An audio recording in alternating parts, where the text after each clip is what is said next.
Tollywood star hero global star Ram Charan present ఒక అరుదైన గౌరవాన్ని పొందుతున్నారు. లండన్లో ప్రపంచ ప్రఖ్యాత మేడమ్ టస్సోడ్స్ మ్యూజియంలో రామ్ చరణ్ మైనపు విగ్రహాన్ని ఆవిష్కరించనున్నారు. ఈ కార్యక్రమం కోసం మెగా ఫ్యాన్స్ ఎంతగానో ఆసక్తిగా ఎదురు చూస్తున్నారు. అయితే రామ్ చరణ్కు దక్కనున్న ఈ అరుదైన గౌరవాన్ని ప్రత్యక్షంగా చూసేందుకు మెగా ఫ్యామిలీ లండన్కు బయలుదేరింది. మెగాస్టార్ చిరంజీవి గారు, ఆయన భార్య సురేఖతో పాటు రామ్ చరణ్, ఆయన భార్య ఉపాసన, కూతురు క్లింకారా లండన్కు బయలుదేరారు. RRR చిత్రంలో రామ్ చరణ్ స్థాయి గ్లోబల్ స్టార్గా ప్రపంచవ్యాప్తంగా ఎలా విస్తరించిందో అందరికీ తెలిసింది. ఈ క్రమంలో మేడమ్ టస్సోడ్స్ మ్యూజియంలో ఆయన మైనపు విగ్రహాన్ని ఆవిష్కరించిన విషయం మనందరికీ తెలిసింది.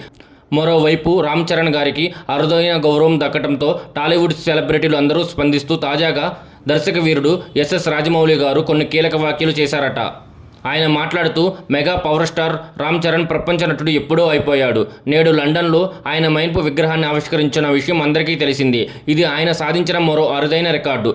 రాబోయే రోజుల్లో రామ్ చరణ్ గారు చాలా రికార్డులు సృష్టించబోతున్నారంటూ కొన్ని కీలక వ్యాఖ్యలు చేశారట ఎస్ఎస్ రాజమౌళి గారు. ప్రస్తుతం ఈ వ్యాఖ్యలు వైరల్ అవుతున్నాయి టోటల్ తెలుగు ఇండస్ట్రీలోనే. మరోవైపు mega power star Ram Charan సినిమాల విషయానికి వస్తే ప్రస్తుతం ఆయన బుచ్చిబాబు సానా డైరెక్షన్లో మన ముందుకు రాబోతున్నారు. ఈ సినిమా పేరే పెద్ది. ఈ సినిమా వచ్చే ఏడాది రామ్ చరణ్ పుట్టినరోజు సందర్భంగా గ్రాండ్గా ప్రపంచవ్యాప్తంగా రిలీజ్ చేయనున్నారు.